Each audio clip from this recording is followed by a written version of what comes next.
नमस्कार। सोचिए, अगर कोई एक पौधा लगाने के बाद उसे हर रोज मिट्टी से बाहर निकाल कर देखें कि उसकी जड़ें कितनी बड़ी। तो वो पौधा तो कभी पनप ही नहीं पाएगा। बिल्कुल।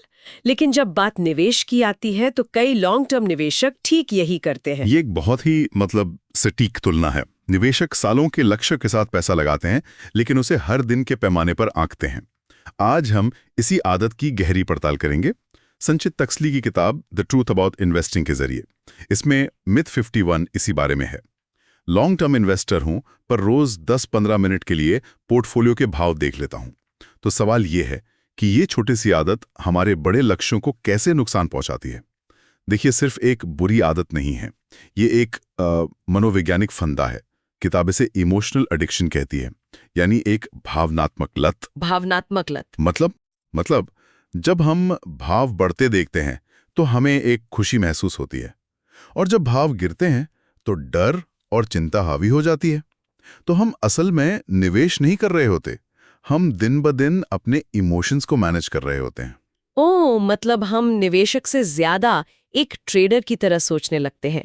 तो इस भावनात्मक उतार चढ़ाव का नतीजा क्या होता है? इससे कौन सी गलत धारणा जन्म लेती है?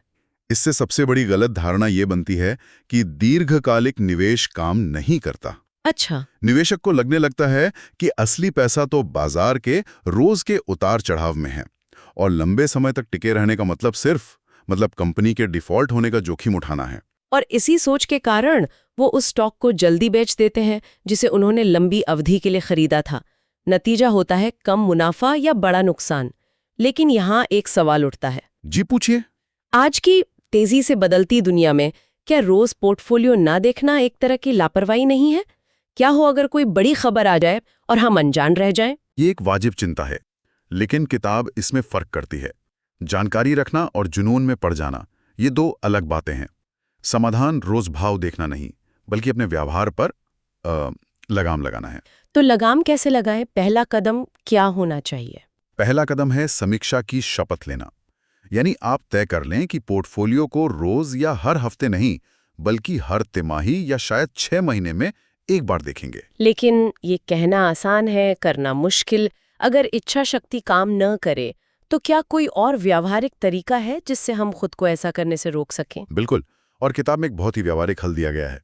अपने निवेश को अपनी नजरों से दूर कर दीजिए।